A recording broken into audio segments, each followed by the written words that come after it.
Welcome back to lovely story time, everyone. We are so happy to see you again in this exciting journey.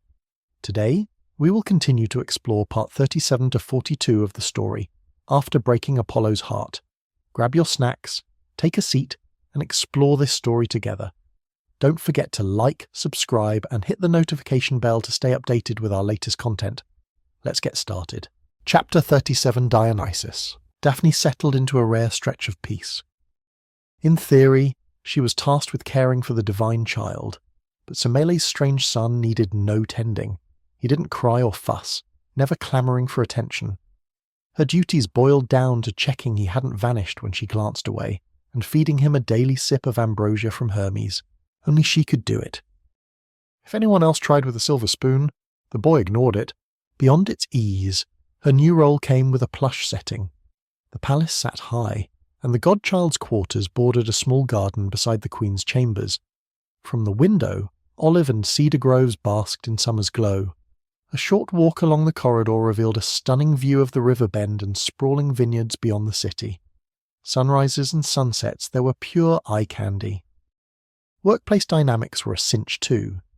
The two attendants Eno assigned were initially awed by Daphne's nymph status, but she quickly won them over, chatting and laughing within days. With little to do, they spent their time under the portico, sewing girls' clothes for the godchild's future, maybe thanks to Apollo's parting treatment. Daphne felt no stirrings of the golden arrow's pain during her nearly 10 days in Orchomenus. Life was tranquil. When she wasn't thinking of Apollo, she could almost forget the arrow's curse and her secret mission. But those moments were scarce. Separation only sharpened her thoughts of him, especially when she spotted a raven perched on a branch outside. At first, she suspected the raven was Apollo's avatar. Those clever, stately black birds were his sacred animals. But one day, 2, then 3 passed. The raven appeared daily, always flying off when she got close, ignoring her cautious hellos. Doubt crept in. Maybe it was just a quirky raven fond of that branch with nothing else pressing. She resolved to crack the mystery. Want a bite today? Daphne offered breadcrumbs, hoping to tempt her punctual visitor. The raven tilted its head, giving a slight nod but staying put, as if her offer wasn't worth its time. Unfazed, she treated it like a chat. Your feathers are gorgeous. Can I get a closer look? She tapped the windowsill lightly, beckoning. To her surprise, after a brief hesitation, the raven spread its wings and landed on the sill. Its glossy black feathers shimmered with iridescent hues in the sunlight. It cocked its head, pearl-like brown eyes gleaming as if waiting for more. Daphne grinned, lavishing praise on its plumage, shape, and eyes. The raven flapped its wings briefly, then tucked them, looking oddly smug. Just then, a glance caught her off guard. The boy in the cradle had sat up. Even for a mortal infant. This was big. The chamber buzzed with excitement as everyone crowded the cradle. The black-haired boy sat calmly, head and eyes swiveling, taking in familiar yet strange surroundings from a new angle. When the other attendant stepped back, he fixed on the windowsill, staring intently. Daphne followed his gaze, stunned to see the raven still there. It was watching her. "What else do you want?" she asked, walking over, a smile in her voice. The raven seemed miffed, hopping sideways with a huff, poised to fly off. Daphne reached out, gently stroking its head, ready to stop if needed. The raven's wings flared as if to bolt but slowly folded back. Its sleek feathers felt divine, especially the soft, fuzzy head. She couldn't resist cat-scratching tactics, lightly raking behind its skull. She wasn't the only one enjoying it. The raven started tense. She felt its stiffness but soon relaxed, lifting its head, letting out low, contented gurgles. It even nudged her fingers toward comfier spots. When she scratched its chest, the bird froze, as if snapped awake, trembling violently. In a flash, it took wing and was gone. Daphne sighed, not quite satisfied. That was a god's avatar. A child's voice came from behind. The fact someone spoke was more shocking than the words. She turned. The boy in the cradle met her gaze steadily. You can speak." He blinked, as if just realizing it. "Seems so. So you stayed silent because your power hadn't fully awakened." You could say that. Also, I didn't see a need to talk. Daphne was speechless. Then a more pressing question hit her. Do you know your divine name? Semele's son nodded, faint golden rings flickering in his deep reddish-purple eyes with each syllable. Dionysus, that's my name. 2 days after speaking, Dionysus began walking. At first, he stumbled, but soon he was scampering about, nothing like a preterm infant. Unlike Hermes, he couldn't fly yet. Still, his superhuman growth was hard to explain to unaware mortals. When strolling in the garden, he'd be swaddled and carried, mimicking a months-old baby. But days later, his growth stalled. Ambrosia alone couldn't sustain him. I need to act to gain strength, he said. What can I do for you? Dionysus thought long enough that Daphne assumed he was zoning out. Then he spoke. Remember the conversation by the garden wall yesterday? She blinked. You mean, he clarified calmly. Slaves from the king's vineyard whispered at the wall's base. Half a month ago, heavy rain hit, and many grapevines show signs of dying, still unrecovered. Poor harvest means they might not produce enough wine for next year's offerings. His words jogged her memory. This elusive new god often stayed silent for hours, keenly observing his surroundings. It wasn't aimless, he absorbed everything around him. I can help them, Dionysus said, pausing to look at her, but I need your help. After a few beats, he flashed a gap-toothed smile, his purple-red eyes glinting. Daphne, will you help me? Daphne slipped through the twilight. She vaulted the palace wall silently, evading patrolling guards, and darted toward the city's outskirts. Her destination, the royal vineyard. The slaves working there lived in rows of mud huts, with grapevine trellises climbing the hills behind. Few beyond nobles could afford oil lamps burning all night, so darkness meant rest. The huts were pitch black, lit only by the rising moon's glow. But closer inspection revealed figures stirring halfway up the hill. Daphne crept nearer, catching murmurs heavy with worry. It was the man from the wall's base, likely the slaves' leader, tasked with delivering enough grapes for wine, now fraught with anxiety. The stage was set, time for her entrance. Glancing aside, she spotted a dark shape on a branch, possibly a large bird, maybe a raven. She smiled faintly, pulling down her long veil, then stepped behind the middle-aged man. Mimicking Artemis's solemn cadence, she spoke slowly, her voice steady and grave. You who serve Orchomenus' king, why do you sigh here and now? The man nearly jumped out of his skin, stumbling back into a vine trellis and collapsing. Daphne almost rushed to help, but, mindful of her role, held back. To him, she was a veiled figure, her skirt faintly shimmering in the moonlight, her slender form unhidden by the waist-long veil. He stammered, You? Are you a goddess? I'm merely a servant of a certain deity, not the god you speak of. No, I beg you, help me and my companions, he prostrated himself. Last month's. I know why these vines ail. His eyes and face lit up, a drowning man glimpsing rescue. Then you can help. Right. Daphne lowered her gaze, avoiding his desperate look through the veil, and spoke deliberately. The god I serve can aid you. Take last year's wine, and at nightfall, pour it at the vineyard's highest point, chanting his name. She paused for effect.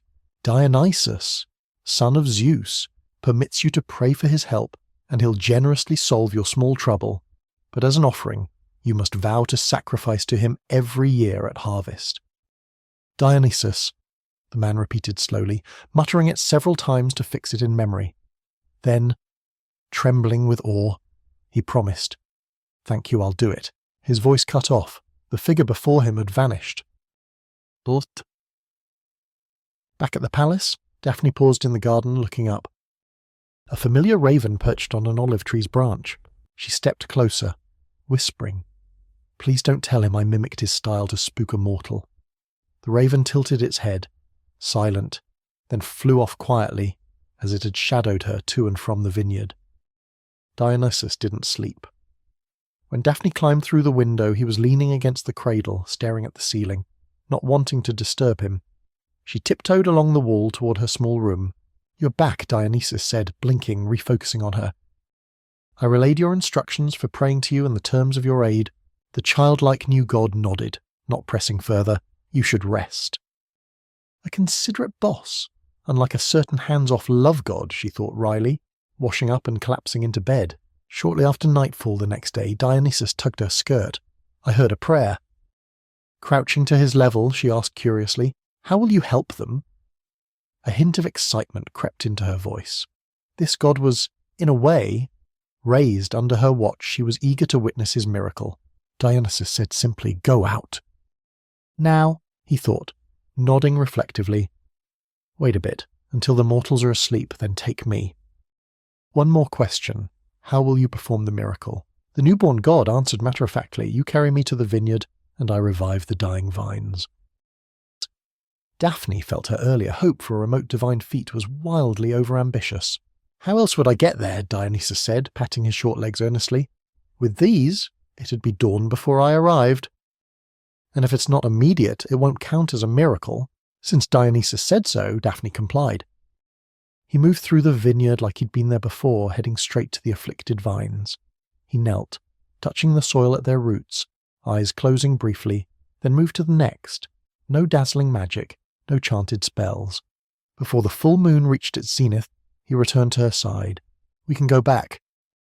"Okay." Another round of heavy-duty sprinting. After hauling a divine cargo there and back, even Daphne was exhausted. She hit the bed and passed out, only waking to cheerful chatter outside. The attendants serving Dionysus were usually reserved what was up, tying her hair loosely and draping a linen shawl. She stepped out to check. Queen Ino had arrived with 4 or 5 maids, clustering tightly around someone.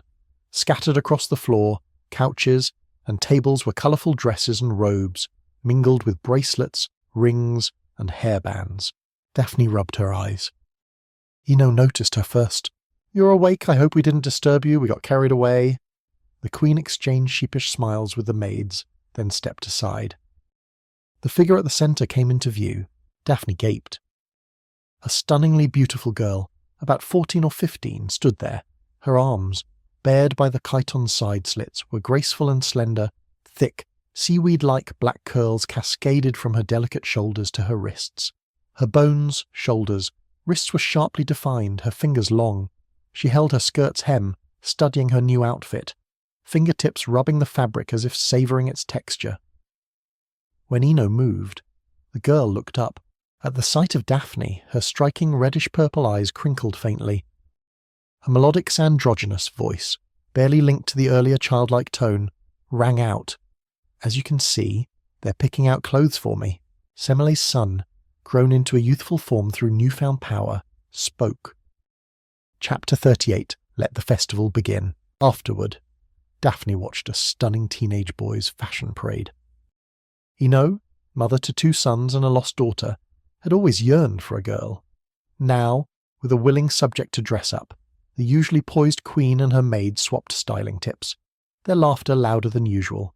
When every skirt Ino brought was tried on, Dionysus spun toward Daphne. "Which one looks best on me?" Flustered, she paused, then answered honestly, "They all look good." Really, Dionysus glanced at his skirt's hem.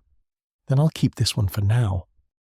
"You should braid your hair," Ino suggested with a smile. "It'll make you look more like a noble girl." Dionysus nodded calmly. "Fine." "I'll do it," Daphne said, stepping behind the teen, taking the comb to tame the wild black curls. Just then, an attendant hurried in, whispering to Ino. The queen's brow furrowed, her smile fading. She turned to Dionysus. "My husband needs to discuss something. Please excuse me. The others can stay to assist you." "No need. Let them all go." The side hall fell quiet again. As Daphne braided, she ventured, "You don't seem to mind posing as a girl." Dionysus glanced back. Should I? His puzzled tone and expression showed genuine confusion at her question. "Some gods, even many mortals, would," he replied frankly. "Then I'm different from them." Daphne smiled, teasing. "Speaking of, people seem less scared of you dressed as a girl. I noticed that too. Well, I think you know." She didn't answer right away. Dionysus didn't turn, his voice steady. "Speak your mind. I won't get mad. You're a god's son.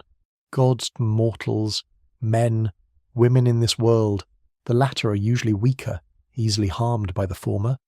Facing a male god, mortals and nymphs alike can't help but feel fear. But in a girl's clothes, you seem less like those who might hurt them more approachable, yet different from a girl-born goddess. There's a unique draw. That pull stemmed largely from the vulnerability he needed for protection. Daphne was stunned by her own words. Dionysus, unlike any god she'd met, was far from omniscient. Having seen him frail, she lowered her guard, voicing thoughts she'd never dare share with other deities. Dionysus was silent for a long moment. Uneasy, she changed the subject. Your shape-shifting suggests the vineyard workers noticed your miracle. Dionysus said, unmodest. They chanted my name, witnessed my power, and will spread my deeds. That strengthens me. He paused, adding, being feared, even dreaded, is necessary for a god. Perhaps. Was she among those who should fear him? Daphne didn't ask, silently tying the braid's end with a ribbon. She let the plaits fall over his chest, then mused, if your name spreads in the city, won't it expose you? Zeus's son turned to face her, matter-of-factly. Hera will find me eventually, so I can't hide forever. At Hera's name. His calm cracked. He blinked quickly, as if stung. Daphne, wary of meddling in Olympian feuds, turned quietly to store combs and ribbons in a shell-inlaid jewellery jar. Glancing up, she was startled to see the raven fly straight into the room, circle above her and Dionysus, then dart out the window. Seeing her confusion, the raven, now perched on a branch, flapped restlessly, as if itching to swoop back in. It wants to lead us somewhere, Dionysus said firmly. The raven guided them to the window of Eno's chamber. Voices spilled out Eno's and a man's heated. He must be Athamas, Orchomenus' king, summoned for urgent talks. She hasn't struck us down yet, that's mercy enough. She knows Zeus's son, Dionysus, is here. It's only a matter of time before she finds the palace. You kept this from me. Hand the child over now. Maybe we'll escape punishment. Or do you want to end up like your sister? Daphne's eyes met Dionysus's, horrified. He blinked calmly, unsurprised, showing no anger at Athamas's proposal. He's Semele's child. They've suffered enough should I abandon him too. Eno's voice rose, fierce. A god's son needs your protection, Athamas scoffed bitterly. Where was this fierce love for my children? The accusation hit hard. Eno gasped. Don't think I've forgotten how you faked a famine, hired liars to forge prophecies, trying to sacrifice my twins with Nephili to the gods. It's all my scheme now, is it? Eno snapped, her voice eerily like Semele's when confronting Zeus. You fell for me at first sight, cast Nephili aside to marry me, swore our children would inherit everything. Yes, when I saw you wouldn't keep that vow, I plotted against the twins for our unborn Lurcus. But could I have done it without your tacit approval? Why can't I favour my blood your ex-wife's kids or my sister's orphan? Athamas's voice wavered. Eno, you know I still love you, no matter what. Eno inhaled, ready to retort. Think of our children, Lurcus, in a few years. He'll be a fine young man, and Melicertes. Don't they deserve your love if we keep hiding Semele's son? The hearth goddess might unleash unimaginable wrath. Think, Eno, please. The room fell silent. Huddled in the bushes below the window, Daphne mouthed to Dionysus, Let's go. He ignored her, motionless, listening intently. He wouldn't budge until Eno spoke. After a long pause, Eno said, We could send him away, say we banished him from Orchomenus. Eno, you know that won't satisfy Hera. Ha! Then it's settled, I'll send men to seize him. Daphne glanced over. Dionysus was already slipping through the bushes, crawling swiftly and silently away from the window. They took a steep northern slope, bypassing wall guards, and hid deep in the woods behind Orchomenus. Dionysus didn't say a word the whole way. Chaos erupted before sunset. Daphne and Dionysus sheltered in a shallow cave halfway up the hill, its entrance draped with ivy, concealing the hideout. Clamour from Orchomenus pierced even the thick vines. I'll check it out, Daphne said, stepping out.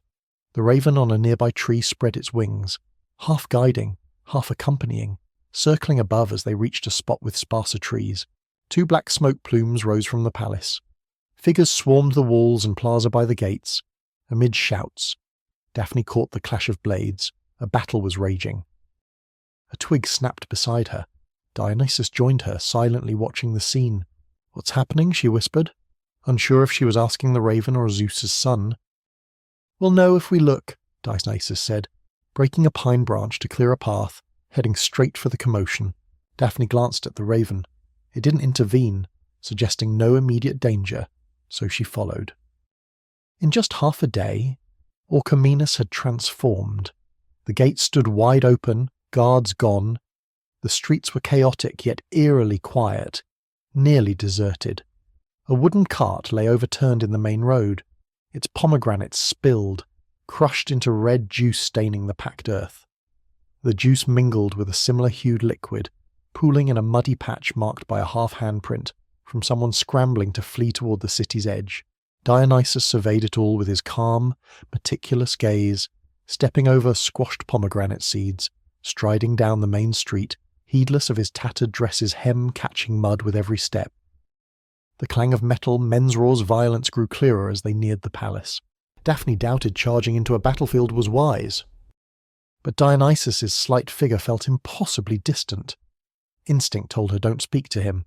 For the first time, she felt true awe for this godchild destined for Olympus. He still held the pine branch like a staff, its tip bearing a pine cone. In the hands of this androgynous youth, it looked like a sacred scepter's ornament, as if he were leading invisible devotees to a ritual. Two groups fought at the palace gates. Dionysus walked right past them. "Hey, stop!" He didn't react. A soldier grabbed for Daphne behind him. The raven on her shoulder flared its wings menacingly, and Dionysus spun around. His deep reddish-purple eyes flashed, a vivid dark gold ring glowing around his pupils. The man swallowed hard, stumbling back. Who are you?" Dionysus didn't answer, crossing the gate and plaza, climbing the palace's front steps one by one. Inside, the palace swarmed with people fighting with short swords, javelins, stones, fists. Then, an uncanny scene unfolded. A lithe, black-haired youth in a woman's robe, hair half loose, wielding a strange pine staff, strolled unhurriedly through the fray. Behind him trailed a young woman with a forgettable face, a raven on her shoulder. Dionysus's eerie aura was so alien that fighters paused as he passed, forgetting combat, staring blankly, their eyes tracking him up the steps into the grand hall. The palace's vastest chamber was oddly empty. A figure crouched in a pillar's shadow, clutching something, muttering. Dionysus approached. "Athamas, who are you mourning?" After a sluggish pause, the man looked up, his bloodshot eyes wild. Daphne recoiled not from his beast-like glare, but because blood coated his face and chest. What he held was a mangled, vaguely human shape. Yet Athamas seemed oblivious, cradling it tenderly. The king, stripped of regal bearing, stared at the strange youth, clearly not recognizing Dionysus. His pale lips quivered, broken words spilling out. "My child, my eldest, Lurcus." Dionysus sounded like a patient passerby.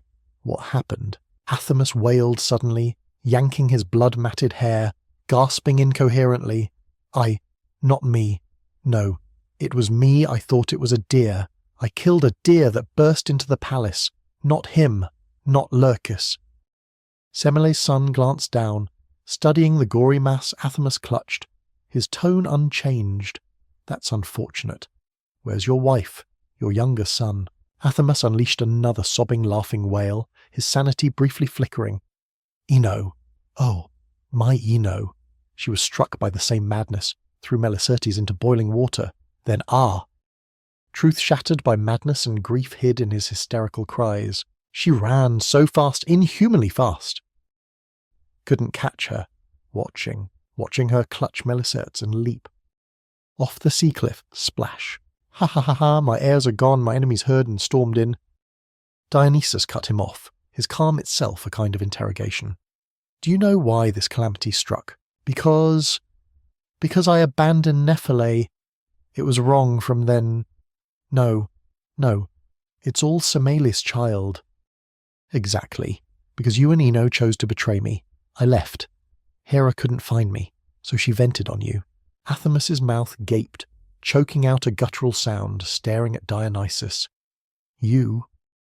Blood-red sunset streamed into the hall, lighting Semele's son's face like translucent jade. He loomed over the crumpled king, his lips curling into a beautiful, chilling arc. I grew faster than Hera expected, claiming my first miracle. She can't stop my name spreading across the earth, only make trouble to vex me. Ah, he mused, as if forgetting Athamas or Daphne were there, letting out a long sigh. Turning, he scanned the hall, then laughed sharply. But the madness descending where I tread doesn't pain me. Dionysus inhaled deeply. On the contrary, white-armed, cow-eyed Hera, I thank you for revealing the true shape of my unnamed dominion. Leaving the raving Athamas behind, Dionysus returned to the top of the steps, raising his pine staff high, proclaiming, "Let the festival begin." A feverish atmosphere ignited the moment he lifted his staff.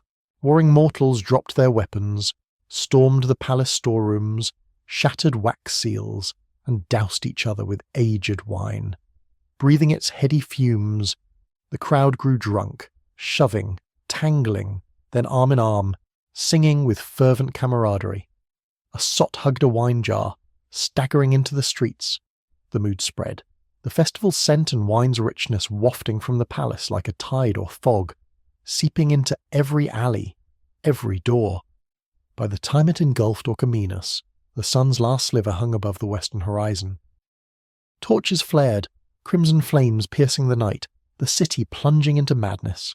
Not just soldiers and rebels from the fray-hiding palace women, hobbling elders from the lower city, toddlers barely walking, merchants too greedy to flee all wept with flushed faces, swept into a dual abyss of ecstasy and dread. Dionysus, Daphne whispered. She wanted him to stop, to spare the city, but cold reason reminded her, even half-grown, this was a god's wrath, beyond her right to challenge. She could only watch, praying to stay lucid, not be swept into the frenzied tide. Dionysus heard her call but didn't turn. The young god who'd plunged the city into eerie revelry gripped his pine staff, joining the crowd enthralled by his power, leading them. With each step, he grew taller, his ill-fitting clothes tearing as his frame expanded, dangling awkwardly at his waist, swaying like a cocoon shed for the next stage.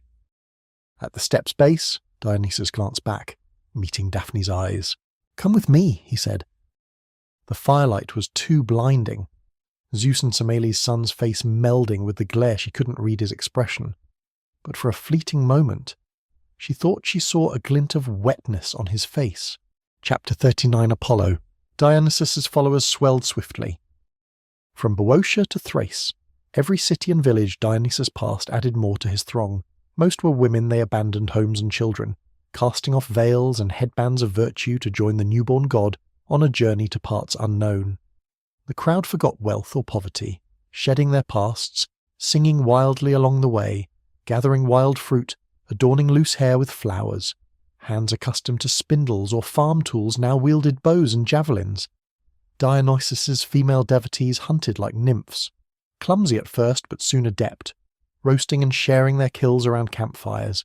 Extraordinary beings called satyrs joined two half-human, half-goat creatures with human cunning and greed paired with bestial abandon. Unreliable as friends, they were lively companions, prancing backward on hooves to jaunty steps, trading bawdy jibes with the slickest tongues. With them around, any squabble ended in uproarious laughter. Every meal was a banquet under the open sky. The wine god's followers passed blessed wine, each gulping before handing the cup to the next. Miraculously, no matter how many drank, the shallow vessel never emptied. The host of this roving feast, Semele's black-haired son, always perched slightly apart on higher ground, watching his devotees revel.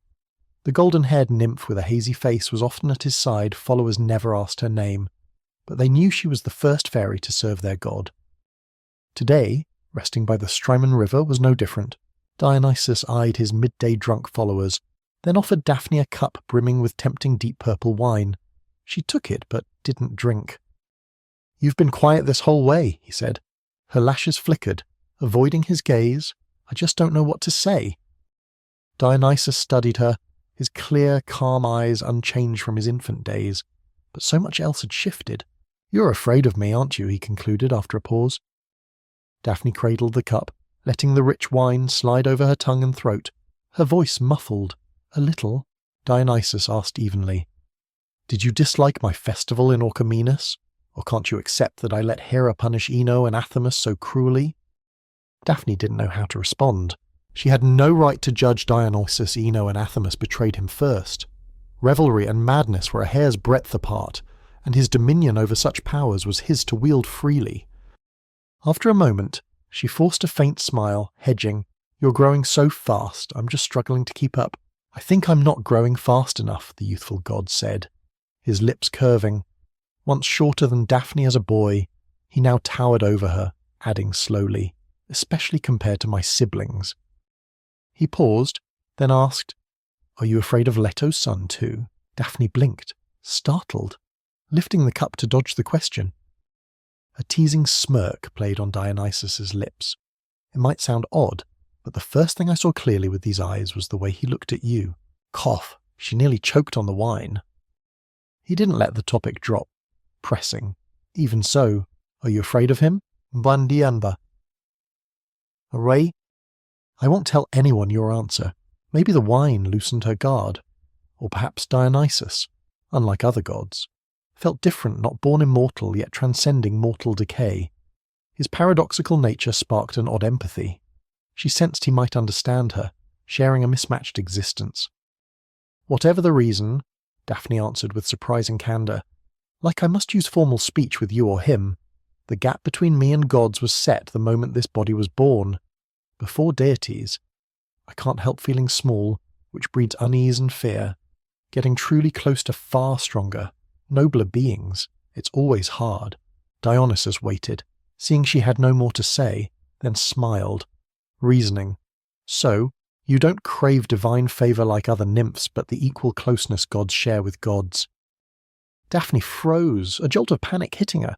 Surprisingly, the black-haired god wasn't offended by her near-blasphemous thought, saying earnestly, I don't know why you're so fixated on strength or weakness. Since chaos's dawn, all things have hierarchy. Mortals and nymphs were born modelled on gods. If I'd stayed a frail demigod and you saved me, you'd be stronger. But fate reborn me, so now I'm stronger, transcendent. You can fear the madness I wield, but I'm grateful to you, weaker or not. I won't forget you carried me from my father's thunder and flame that destroyed my mother, or helped me work my first miracle. Daphne hadn't expected such blunt gratitude, pressing her lips, at a loss. He smiled. Despite differences, we share far more. Mortals kill recklessly in rage. Gods weep in grief. Does weakness give mortals the right to plunder the weaker? Does strength bar gods from showing pain? Zeus and Semele's son glanced at his feasting followers. I won't deny or erase the gaps between me, you, or those who follow me, but my banquet is open to all. Differences don't stop us from sharing pain or joy. Neither I nor Leto's son are as different from you as you think. He tossed his cup aside, rising to join the beckoning crowd, glancing back. If you want to argue this, we can pick it up later. Lycurgus awaits. Daphne blinked, stunned. You're really accepting his invitation? Lycurgus, Thrace's king, favoured by Hera's son, war god Ares, was notorious for bloodlust. He seemed unwilling to acknowledge Dionysus's divinity. Days ago, passing his kingdom, guards blocked Dionysus's followers, cursing and barring them from the city. Anyone drawn to the wine god's revelry was stopped, bound, and displayed in the public square as a superstitious fool for citizens to mock. I know he's up to no good. Hera likely gave him a plan to take me down, Dionysus said, grinning with near-manic glee in his vivid eyes. That's why I can't back off. I'm curious what kind of feast he's cooked up. Until a slave presented a golden amphora, Lycurgus's banquet seemed normal. Thracian fare was lavish, and Dionysus brought flawless wine. The mood was passably lively. Lycurgus, the host, was surprisingly cordial, even allowing Dionysus's followers into the palace. Thracian noble, fearing awkward silences, kept the conversation flowing, the king's hearty, rugged voice echoing long in the rustic hall. Semele's son, they say you can make barren land yield grapes fit for wine. As a connoisseur, care to try this? It's my cellar's pride. Before Dionysus could reply, Lycurgus nodded at the slave with the golden amphora. The wax seal was broken, and the servant poured the liquid into a mixing bowl. Unlike typical red wine, the amphora's contents glowed amber, a delicate aroma wafting out. As another slave moved to dilute it with water, Lycurgus barked theatrically. "Stop, fool gods don't need their wine watered." Stroking his beard, he grinned at Dionysus. "Pardon, I nearly forgot." The insult was blatant. Thracian nobles exchanged uneasy glances. Several of Dionysus's followers stood, slamming cups and plates to the floor. Dionysus showed no anger, silent and still, as if waiting for Lycurgus's next move. "Please, try it," Lycurgus said, scooping a cup and stepping down from his host's couch, holding it near Dionysus's face. Zeus's black-haired son lowered his eyes to the cup, then met Lycurgus's gaze expressionlessly, finally showing displeasure at the brazen disrespect. "What? Think I'd poison it even if I dared? A god wouldn't fear a mere mortal like me." "Right." Lycurgus glanced around, laughing. "Am I wrong?" Daphne, at Dionysus's right, frowned, shaking her head. The provocation was too crude, too obvious. Lycurgus's boldness in humiliating a near-Olympian god meant he had absolute confidence in success. Even if retreating bruised dignity or fame, it was better than falling into an unknown trap. Dionysus gave her a calm smile. He couldn't back down. So, under the gaze of guests, followers, and skeptics, Dionysus raised the cup and sipped the amber mystery brew. After one small swallow, he grimaced, as if trying to spit it out, but the wine had already taken effect. Amid gasps of shock, Dionysus's form shrank instantly from a lithe youth to a boy, then back to his original state, a newborn swaddled in oversized robes. "Youth's spring water," Dionysus said coldly. "Exactly Hebe's special divine wine. It can even rejuvenate gods. True gods merely shrink. But you, born weak, are now no different from a chick." Lycurgus roared with laughter, grabbing a long-handled axe from the wall, raising it high to strike the godchild. A figure darted in, shoving Lycurgus off balance. It was Daphne. As Dionysus shrank, she'd risen, seizing the moment to scoop him up and flee. To mortal eyes, in a blink, the infant in robes vanished from the couch. Only a flash of gold, her hair flying lingering in their vision. Stop! Lycurgus, without thinking, swung the axe at Daphne's back. She was faster. Boom! The axe missed her hair, its momentum unstoppable, cleaving into the floor. An ominous dark red glow flared. A quake-like tremor cracked the stone tiles neatly across half the hall to the door, as if slicing through soft fat, not rock. "Stop her!" "Grab her!" Lycurgus yanked the axe free. Daphne was already sprinting to the door, dodging guards with speed mortal eyes couldn't track, racing through the courtyard toward the palace gates. "Watch out!" Dionysus's voice rose, rare panic breaking through. Daphne didn't stop, glancing back to see Lycurgus at the step's top, his reddish-brown beard like fire.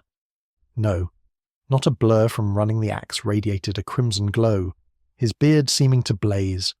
One look told her it wasn't ordinary but a god-forged weapon.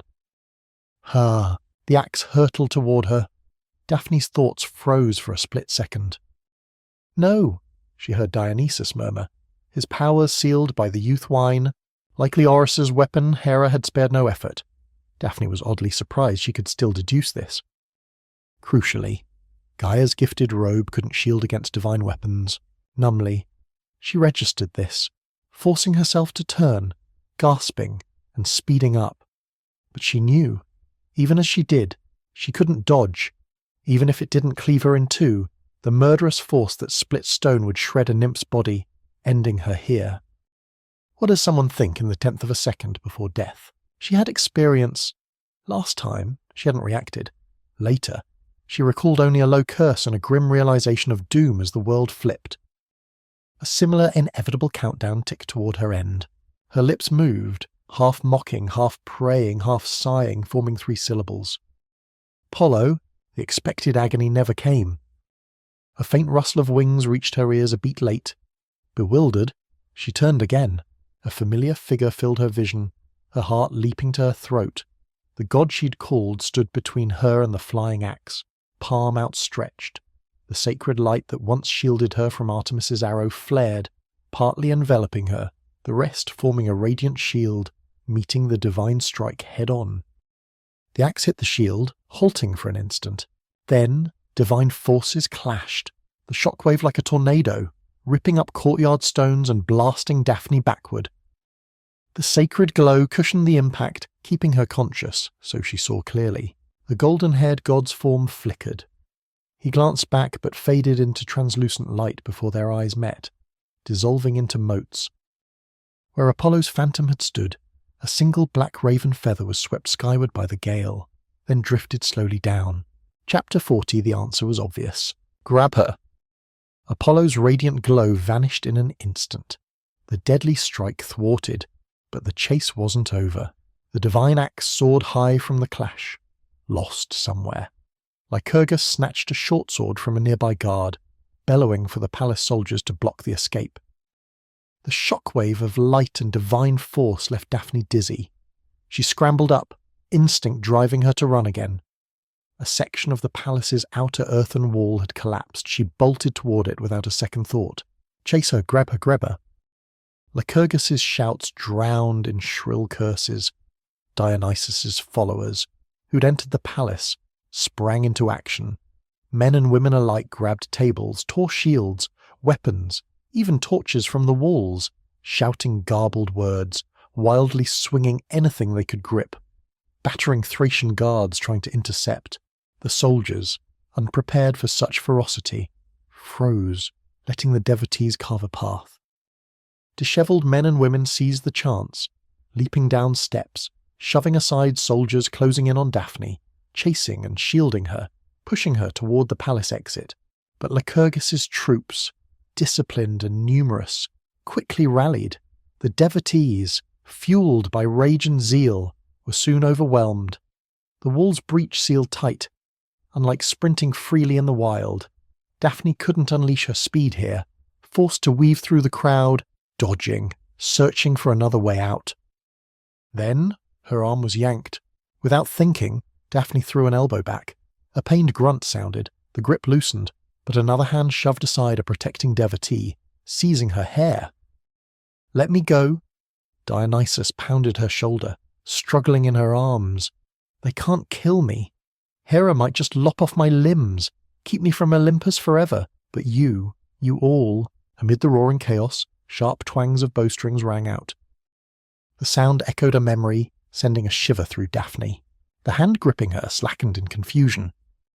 The soldier who'd grabbed her flung his arms wide, face flushed, charging toward a carved pillar in the plaza, embracing and kissing the cold marble like a long-lost lover.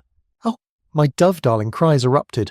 Soldiers at the front forgot orders, abandoning pursuit to woo trees, pillars, walls, even Lycurgus with feverish passion. The bizarre scene stunned even Lycurgus. Eros, a furious shout, thundered from the clouds. The majestic female voice belonged to Hera, watching her scheme unfold. Hera's cry snapped Lycurgus back, his bloodshot eyes blazing. Where is she? In the blink of chaos, not only had Daphne vanished, but most of Dionysus's followers had slipped away too. After them, Daphne ran until dawn, reaching the sea. The devotees had lost her trail, scattering into the wilds to hide, but her ominous dread only grew. Was Hera watching? Had the queen seen through the gold bangle's disguise either way? She had to hide Dionysus now. If Hera or another god descended, she couldn't bank on surviving a second brush with death. Below the cliff stretched a vast sea. She halted, watching a pebble roll off the edge, its splash drowned by the howling sea wind. Ladon had once told his daughters the sea was Poseidon's domain, and his vassal sea gods other Olympians rarely ventured underwater. That made the depths the safest refuge now. "I'm a river god's daughter. I can hold my breath a bit. You're not scared." "Right," Daphne glanced down at Dionysus. He shook his head, answering off topic.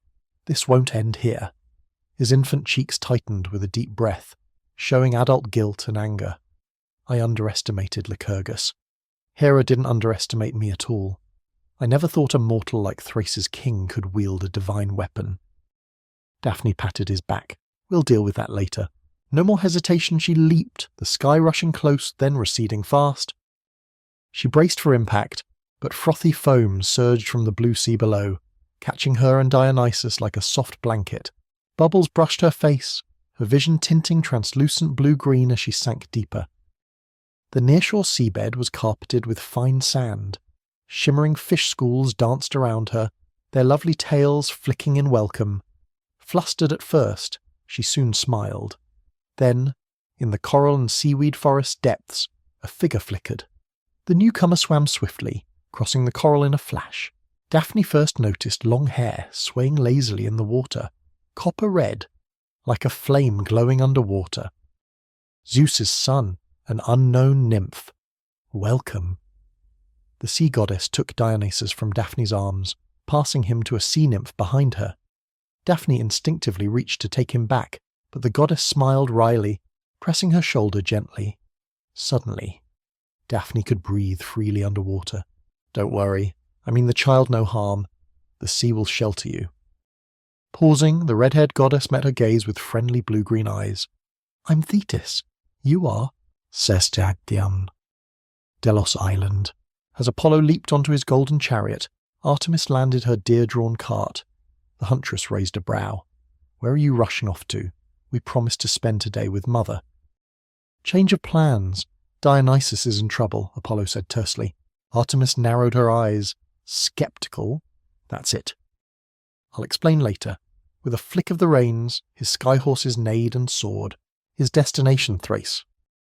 Before parting, he'd marked Daphne, ensuring her prayers wouldn't be lost amid the ceaseless whispers in his ears.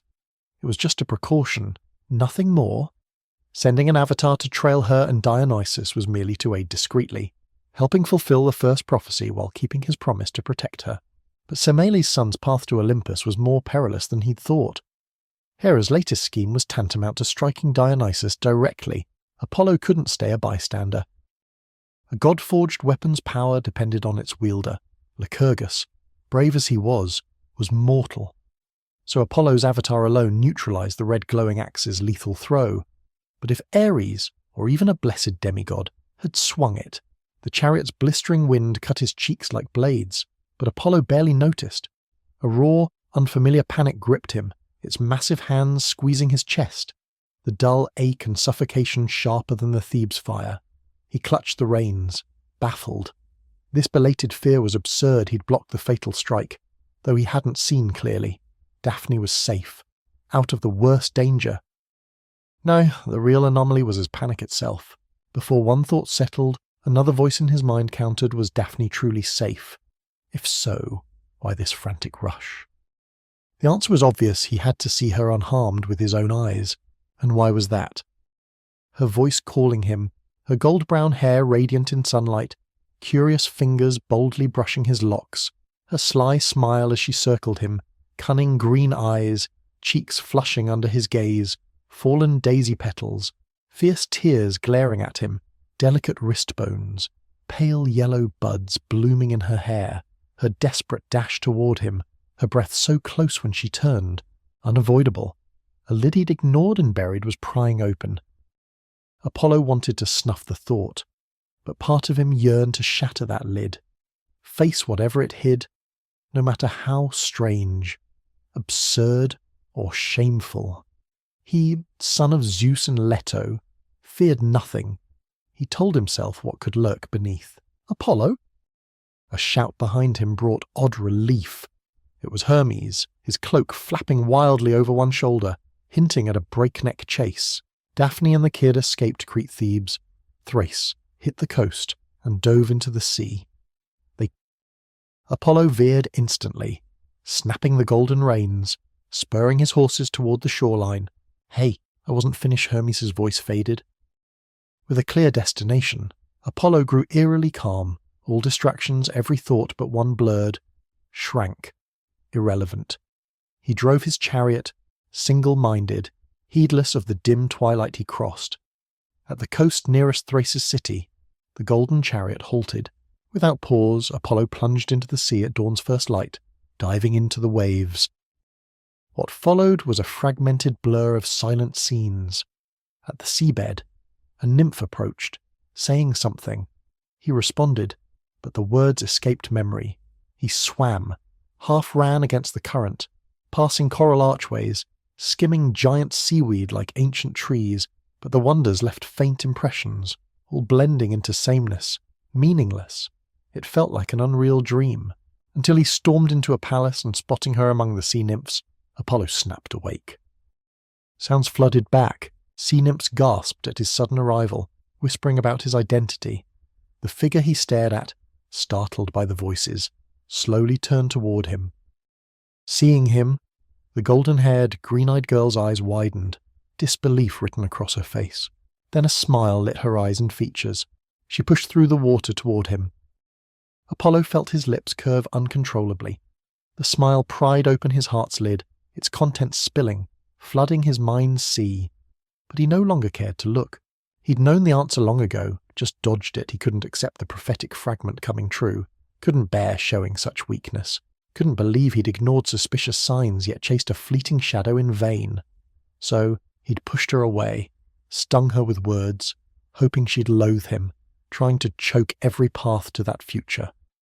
Now, as Daphne approached smiling, Apollo thought for the first time, it was fine to admit his attraction. He still refused a future of unrequited love, so he'd just make sure she always loved him. Chapter 41. There's seaweed in your hair. When the sea nymphs around her gasped, a strange premonition crawled up Daphne's spine, climbing slowly but surely from its base, each vertebra tightening the rhythm in her chest, urgent, soaring. She glanced down, her fingertips trembling faintly. Could it really be, like a child savouring the thrill of unopened gift wrap, reluctant to rush the joy of anticipation? Daphne resisted, turning immediately. She even tried shoving her budding guesses into the dim corners of her mind, pretending to ignore the simmering buzz around her. That way, her surprise would feel more genuine, and, like winemaking, a touch of anxious waiting would sweeten the thrill of her hope coming true. But doubt surged almost instantly. What if she turned and it wasn't who she thought? Her limbs chilled, and for a moment she couldn't move. Is that the rumoured son of Leto? Last time I was sent to deliver a message to him. That golden hair, that face, it's unmistakable. Her suspended heart plummeted with relief. What, the silver-bowed Apollo? Really? Apollo in the sea's depths? That's rare. Did something big happen on land? The nymph's chatter blurred into soft white noise, meaningful only for the simple, lilting 3 syllables, Apollo. Apollo. Daphne turned slowly toward the commotion source, not to delay this time, but because her heart raced so fast it ached, as if Thetis's underwater blessing might fail, and a quicker move would leave her breathless. Then she saw him.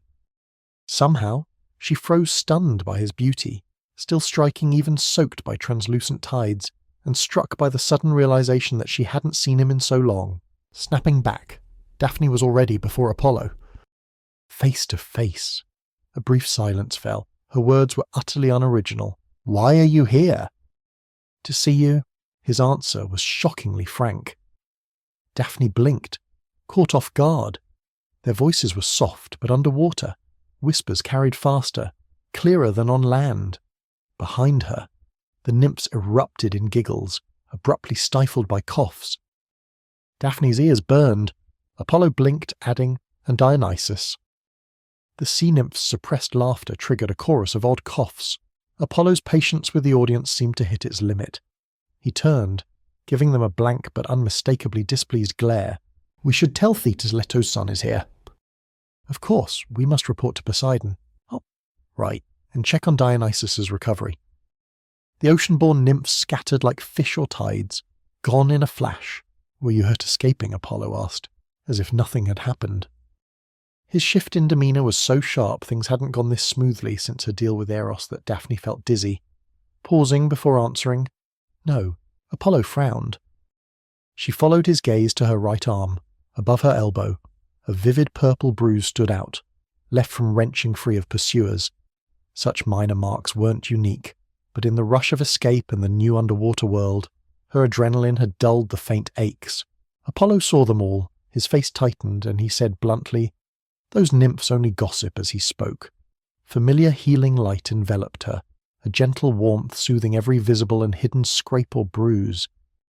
Daphne quietly defended the sea nymphs. They were about to help me change and wash when you arrived." She still wore Gaia's gifted chiton. Apollo's eyes lingered on the pristine white hem, his golden lashes flickering as if pained, then slid away discreetly. "This is where they put you." He scanned the surroundings, clearly primed to find fault. "Yes, Thetis was generous, letting me stay here," Daphne said, glancing around the stunning underwater palace, muttering, "It's a bit too big," perhaps because the sea's depths were vast. The palace complex centered on Thetis's home spanned 2 mortal cities, its structures not sprawling flat but stacked high. Terraces, plazas, fountains, sea gardens, and layered halls were linked by floating stairways, forming a delicate, unique underwater city. Every nymph serving Thetis had her own palace here, with plenty spared for guests. To Daphne's simple remark, Apollo raised a brow. "Delos and Olympus are bigger. It's plenty spacious for just me." She paused, drawing out her tone. "Should I invite you inside to sit?" Apollo glanced into the palace's depths, then pulled back, suddenly formal. "You need rest. I must see Dionysus." Daphne's heart skipped. The fog of joy cleared, and she remembered the urgent issue Apollo didn't seem to know yet. But if he went to Dionysus now, he'd ask how they escaped after his avatar vanished. If Dionysus truthfully credited Eros's aid, Apollo would grow suspicious. She had a record, after all his earlier doubts about her and Eros, paused for lack of proof, would resurface with a nudge. Even she didn't know why the spiteful love god had helped. Was it pity for her progress? Too much to lose now. Honestly, she doubted it. Whatever Eros's motive, if this came to light and she couldn't explain plausibly, Apollo's current unguarded warmth would ignite terrifying wrath. She'd seen how he dealt with nymphs who deceived him, and her actions went beyond mere deceit. She couldn't imagine his reaction. Until she crafted a solid excuse for Eros's help, she had to stall Apollo, keep him here. "So?" Daphne lowered her eyes, murmuring, "But it's been so long since I've seen you. You haven't called me because of the golden arrow." She paused, smiling. Maybe knowing you're near made it less painful than before. Apollo didn't comment, silent for a moment before saying, "Perhaps the arrow's fading." He watched her closely, not missing a flicker of reaction. "I don't feel any difference." Really, he showed no relief. Daphne almost sensed disappointment. Did Apollo want the arrow to fade? She couldn't read him anymore. She stared at the mother-of-pearl mosaics on the floor, silent. Apollo didn't speak either. From a distant part of the underwater city, ethereal singing drifted. Sea nymphs weren't sirens, but they shared musical mastery, their voices enchanting. Daphne couldn't make out the words, but ignoring such lovely song to rush off was unromantic, especially for the music's patron god. She silently thanked the singing nymphs, giving Apollo no reason, no words, to leave. Thinking this, she looked up, catching Apollo reaching toward her, as if to touch her hair swaying in the currents. Their eyes met. Apollo pressed his lips, fingers curling back, unusually flustered. He covered smoothly. "There's seaweed in your hair." Daphne touched where he'd reached, but found nothing. It floated away. "Oh, you've got seaweed too. Huh. Why is there suddenly so much mimicking him?" She reached for his hair. Apollo waited until her fingers nearly grazed his sidelocks, then swiftly caught her wrist. A jolt like lightning shot through her. Daphne shivered. She started a half-hearted defense, but fell silent. His fingers effortlessly encircled her wrist, resting just above the bone, not tight, with a slight gap. But his forearm tensed, revealing lean, striking muscle lines, a subtle warning that escape was impossible if he chose. The warmth of his grip was disarming. Worse was Apollo's blue eyes, fixed on her. He leaned slightly, her reflection centered in his pupils, framed by a vivid dark gold ring. Her heart raced uncontrollably. She wanted to look away but knew she couldn't. The small gesture gave the illusion he saw only her, wanted only her, who didn't live to prove their uniqueness, especially to monopolize a god's gaze, to be the sole special being in a vast transcendent entity's eyes. Being watched like this, it was hard not to feel divinely favored, but the gold hair and slender form in Apollo's eyes snapped her awake. Cassandra wasn't blonde, didn't have pale green eyes, was taller, with different features and aura. Apollo saw Daphne, perfectly matching his ideal. She lowered her head. Apollo's hand, still holding hers, slowly dropped, not releasing but settling at their sides. His voice sounded above her. "What's your plan after this?" "Plan?" Hera's move in Thrace was nearly a direct strike at Dionysus, yet she failed to crush him. Father won't allow a second attempt, and escaping Hera twice proves he's no mortal. Once he punishes Thrace's king for disrespect, Dionysus will have earned his place on Olympus. If needed, I'll escort him. Daphne frowned. Won't that offend Hera? I've said before, my existence offends her. Avoiding conflict doesn't mean I fear it. Acting to uphold my prophecy's authority is no different from her action. She won't attack me for it. Seeing Daphne's confusion, Apollo thought briefly. Explaining Olympian gods' unspoken rules simply, Hera can't ignore Father's children with mortal women, as mortals and demigods are lesser than gods. A divinely wed husband choosing inferior partners or siring mortal offspring erodes her dominion over marriage and family. But we avoid meddling in each other's domains.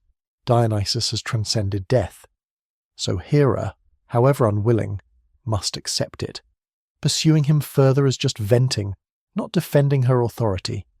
At this point, helping Dionysus ensures my prophecy, not her domain. She may dislike it, but can't object. Daphne half grasped it, nodding anyway. Apollo's lips curved, asking again, "So, after Dionysus reaches Olympus, what's your plan?" At some point, maybe during his explanation of divine disputes, Apollo's hand had slid from her wrist, shifting to a natural, unbinding hold just holding her hand. No teasing scratches or finger play, a steady, unmoving grip, as if that alone pushed some limit. "I don't know," Daphne said, distracted by the unexpected shift, listing options offhand. "If you don't mind, I'd follow you to Delphi, but maybe I should visit Arcadia first, or wait until Dionysus is secure." Apollo cut her off. "You could go to Delos." She froze, as if worried his tone implied too much. He added stiffly, "I'll take you." Honestly, Apollo's talk of the future felt distant. Before that, she needed a cover for Eros's actions. Besides, an invitation to Delos wasn't a love confession. Daphne didn't look at him, saying softly, "I'll think about it, but since we're planning ahead, I'd like to see Dionysus with you. Now's fine." A brief silence. All right. They stepped out of the palace gates. Dionysus was with Thetis, and while Daphne had a vague sense of her residence's location, she didn't know the exact path. Apollo, however, led confidently. "Those nymphs probably headed straight there," he said, nodding toward a domed structure deep in the underwater city's heart. Until they arrived, he never let go of her hand. Chapter 42, You're Drunk. Thetis's abode lay in the tranquil shadowed depths of the sea. Columns studded with massive luminous pearls flanked the plaza, before a resplendent domed hall, lighting the path to the goddess in a shimmering glow. A mermaid guard near the hall's entrance spotted Daphne and Apollo approaching, darting into the depths to announce them. As the door's intricate patterns sharpened from a distant blur, Daphne tried pulling her hand free a second time. Apollo finally let go. Neither said a word about it. At that moment, a flash of vivid copper red drew near. Thetis appeared before them in a blink. "Son of Leto, welcome, and good to see you again. Daphne." Apollo dipped his head slightly. "I'm here for Dionysus." "Come in," Thetis said, guiding them herself, gliding through the currents while asking, "Son of Leto, if you plan to linger in these waters, I'd gladly offer you a palace to stay." She paused, then added, "Or is a new place unnecessary?" Her glance at Daphne sparkled with friendly teasing. The sea nymphs had clearly rushed to spill everything they'd seen. Compared to land or sky, sea gods and nymphs spoke of such matters with bolder ease. "I promised Poseidon a visit his palace after this. Also, if the youth water's effects persist, I could try countering them," Apollo said, a faint flush of embarrassment betraying his haste to pivot. He seemed unfazed by nymphs' stares. But Thetis, a fellow deity, teasing him about Daphne left him subtly rattled. Thetis smiled, oblivious, and shifted focus. "I gave Zeus's son a sobering tonic. He's recovering." They turned into a side corridor teeming with nymphs who swarmed Thetis, Is he still insisting on being alone while his body heals? Thetis asked. The sea nymphs nodded. Yes, he seems mortified to be a baby again. No matter what we said, he wouldn't let us keep him company, just promised fine wine later. Oh, we've never seen him otherwise, why would we mock him? Let me check on him, Daphne offered. Semele's son never liked too many attendants. Thetis nodded, so Daphne tapped the door lightly. It's me. May I come in? After a moment, the sealed door creaked open. The nymphs whispered among themselves. Daphne pushed through the heavy underwater currents into the hall. Apollo moved to follow naturally, but she paused, glancing back softly. Please wait outside a bit. Apollo frowned as staring silently, but he let her go alone. The quarters for Zeus's son were grander than Daphne's, but Dionysus wasn't hard to find. He wasn't hiding, sitting on steps leading to inner chambers. He'd regained his teenage form, black curls brushing his shoulders, draped in an oversized adult man's robe, its excess folds billowing in the water like a strange fish's vivid fins. How do you feel? Dionysus's pale lips curved into a wry smile, tapping his forehead. Sobering up's never pleasant. Anything I can do. He shook his head, patting the step beside him. Sit with me a while. They sat quietly for a long stretch. When I'm restored, I'll pay Lycurgus a visit, Dionysus said, circling back to it, earnestly seeking her input. If you've got ideas for revenge, tell me. I'll handle it for you. Do what you think best. Dionysus's divine punishment would surely pack a punch. She didn't need to pitch ideas. Her gaze drifted to the door. It stood ajar, Thetis faintly visible outside, along with Apollo, standing still, watching them. Their words likely carried through the currents not to the nymphs, but to the keen ears of gods. Dionysus glanced at her, then swiped his hand forward. The water rippled, forming a translucent barrier before them.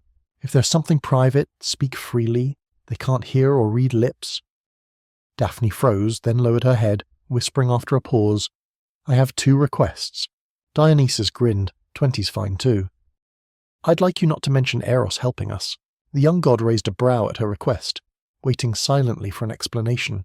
Seeing none, he nodded calmly. All right, I won't ask why. Thank you. Dionysus propped his chin, fingers tapping his cheek. Hiding something isn't enough if you just avoid mentioning it. Best to distract with something else. So, my second request if you later serve wine to Leto's son, can you give me a cup that'll knock me out fast? A brief silence. Your wishes keep surprising me, Dionysus said candidly, but if that's what you want, it's easy. My blessed wine can even daze gods, he added, shooting her a sly look. You do need rest, but don't overdo it 1 sip's enough, or you'll sleep for days. Daphne smiled. That might not be bad. Anything else? No? Next time you look that serious? I hope it's for some epic favour.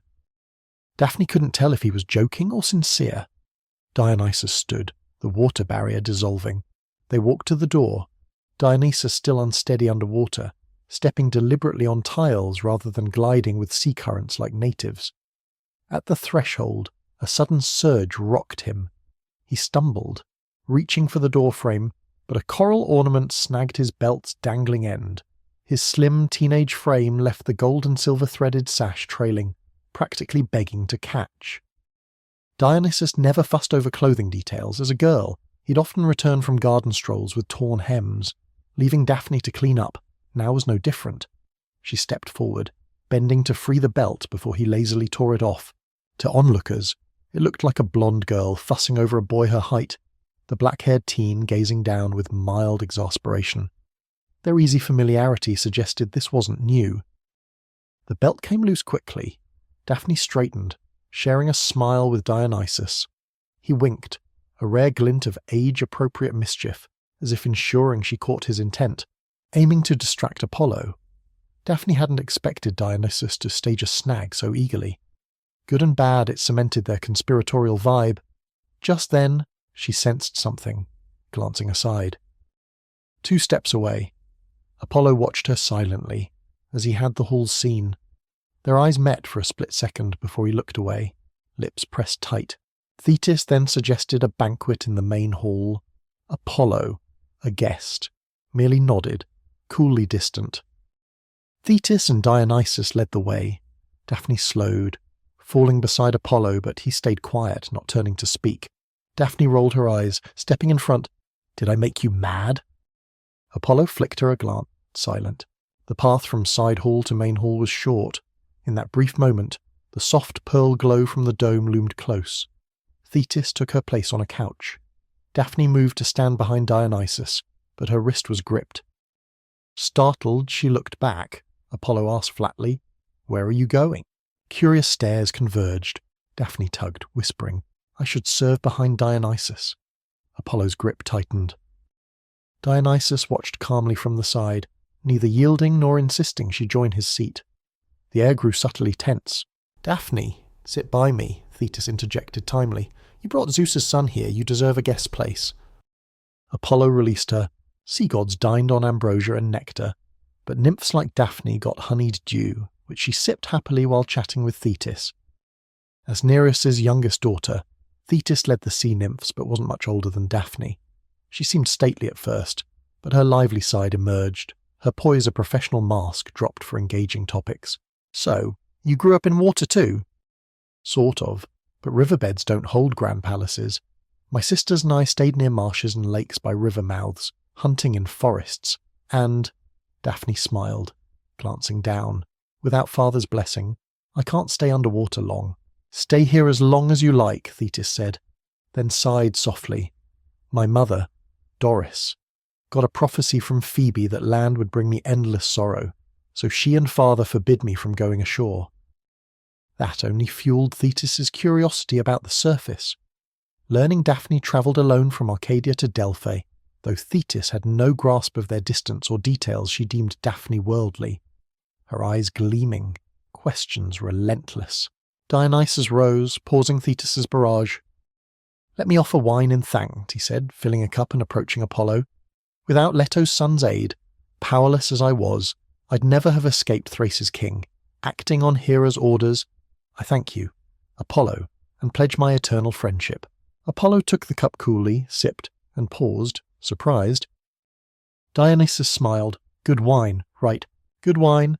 Still, Apollo set it down restrainedly. Unfazed, Dionysus turned to Thetis, pouring another cup of gratitude. "Thanks for sheltering me, daughter of Nereus and Doris. I'll remember this sea's kindness and hope to repay your generosity." Finally, he faced Daphne, calm but earnest. "Repeating thanks risks sounding hollow. Now, and after I reach Olympus, I'll always hear your wishes." Daphne's lashes fluttered. She took the cup with both hands, bringing it to her lips. The wine's rich aroma was stronger than usual, burning down her throat, yet sweet as nectar in its aftertaste. A giddy, buoyant warmth rushed to her forehead, coaxing a smile. She vaguely recalled Dionysus's warning, but it was too late. She'd taken a second sip.